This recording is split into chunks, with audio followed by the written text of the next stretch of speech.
نام کو پرسا دیں گے، اور ان کے بعد ذاکر زوار نیر عباس نیر، اور انشاءاللہ ذاکر بلال حیدر خواجہ صاحب بھی ممبر پہ پہنچ چکے ہیں۔ یہ سارے اپنے اپنے مقررہ وقت پہ خطاب فرمائیں گے۔ ممبر مظلوم کربلا پہ یعنی کہ سعادت حاصل کریں گے شاعر علی عمران ذاکر سید اصغر سجاد نقوی صاحب۔ آواز بلند صلوات۔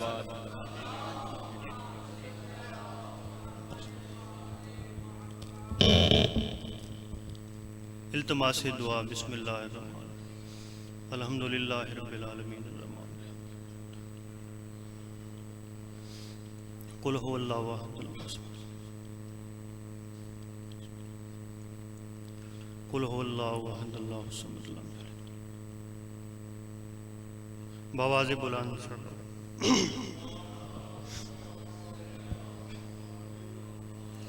نعرہ تکبیر، نعرہ تکبیر، نعرہ رسالت، نعرہ رسالت، نعرہ حیدری، نعرہ حیدری، بآواز بلند صلوات۔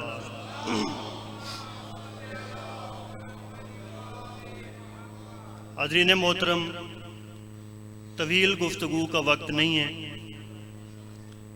اس بارگاہ میں میری پہلی حاضری ہے، لیکن ہماری ملاقات بڑی پرانی ہے۔ میری اور آپ کی ملاقات اس وقت سے ہے جب میری اور آپ کی روح نے مل کے علی کی ولایت کا اقرار کیا تھا۔ حیدری، بس 4 مصرے اور ایک جملہ ذکر مصائب۔ جوڑتی مٹی کو آدمیت کا باپ کر دے۔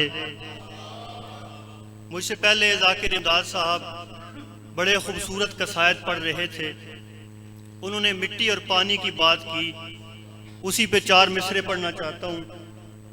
جوڑتی مٹی کو آدمیت کا باپ کر دے، وہ شمس مغرب سے کھینچ لائے تو سوچتے ہو۔ جوڑتی مٹی کو آدمیت کا باپ کر دے، وہ شمس مغرب سے کھینچ لائے تو سوچتے ہو۔ وہ جس کے بیٹے نبی کے سجدے کو روکتے ہیں، اسی کا تشہد میں نام آئے تو سوچتے ہو۔ مل کے بولو حیدری۔ بس میرے حصے کی فضائل کی ڈیوٹی مکمل۔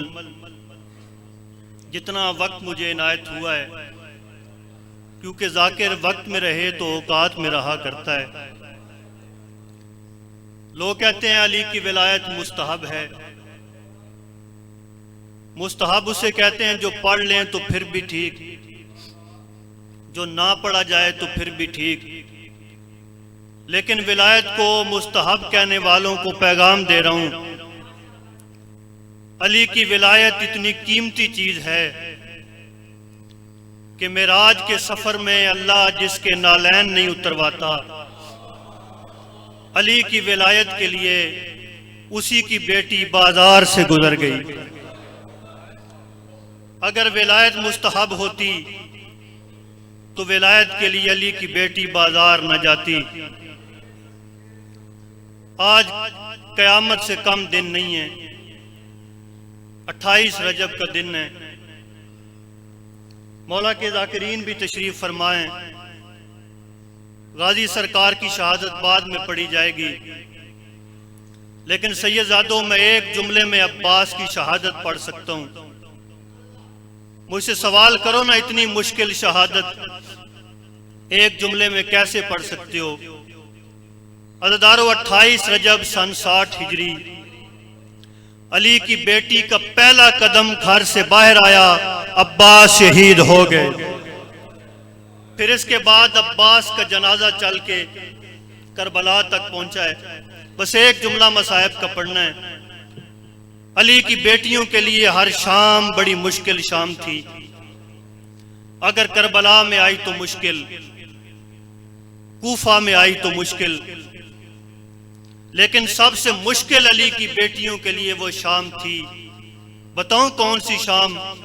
جب بیٹیاں علی کی دربار یزید کا، اس سے بڑا مصائب کا لفظ بن گیا علی کی بیٹیوں کے لیے سب سے مشکل مقام یہ تھا جب بازار میں اعلان ہو گیا بازار والوں پردہ کرو، یزید کی بیوی اور بیٹی دربار میں آنے والی ہے۔ یزید کی بیوی اور بیٹی کے لیے پردہ بن گیا، لیکن جن کے نام پہ پردہ بنا تھا وہ ہاتھوں میں رسیاں پہن کے کھڑی تھیں۔ سیدزادو اس کے بعد ایک اعلان ہوا، یزید کی بیوی جس کا نام ہے ہند، وہ دربار یزید میں آئی، چلتی چلتی وہاں گئی جہاں علی کی بیٹیاں کھڑی تھیں، لیکن اس کی 4 سال کی بیٹی جس کا نام ہے رملہ، وہ بھائی جان کسی اور طرف نہیں گئی۔ میں ادب سے مصائب پڑھنے کا عادی ہوں، یزید کی بیٹی چلتی چلتی وہاں آئی جہاں 3.5 سال کا عصمت کا قرآن کھڑا تھا، ہائے ہائے، جہاں حسین کے سینے کا تعویذ کھڑا تھا۔ سکینہ کے سامنے آ کے یزید کی بیٹی نے کہا، چھوٹی قیدن ذرا اپنا تعارف کروا۔ اس سے بڑا مصائب کا جملہ کوئی نہیں۔ یزید کی بیٹی نے حسین کی بیٹی سے کہا، چھوٹی قیدن ذرا اپنا تعارف کروا۔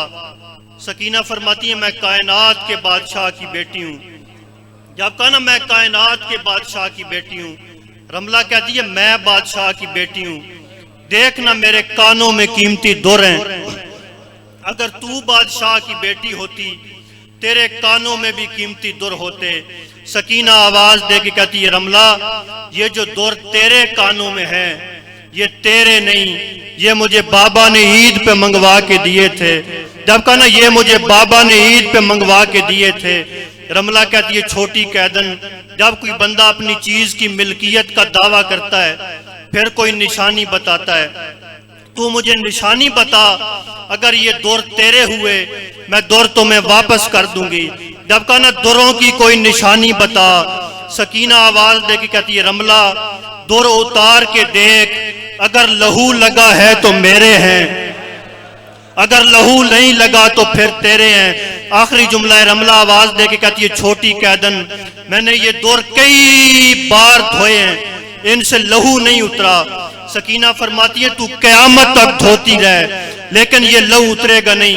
عزیزدارو، رملہ نے دونوں دور اتارے، ہاتھوں پہ رکھ کے کہتی ہے، چھوٹی قیدن تیری نشانی پوری ہو گئی، اب تو دور واپس لے لے۔ سکینہ فرماتی ہے، تو دور اپنے پاس رکھ۔ جب کہا نا دور اپنے پاس رکھ، رملہ کہتی ہے، چھوٹی قیدن جب کسی کی نشانی پوری ہو جائے وہ اپنی چیز واپس لے لیتا ہے، تو اپنے دور واپس کیوں نہیں لیتی؟ سکینہ فرماتی ہے، میری ایک مجبوری ہے۔ یہ کہتی ہے، کیسی مجبوری؟ سکینہ رو کے کہتی ہے، رملہ اب میرے کانوں میں دور پہننے کی جگہ باقی نہیں رہی، کنڈے بند تھے، ظالم نے کانوں سے دور کھینچ۔ اللہ اللہ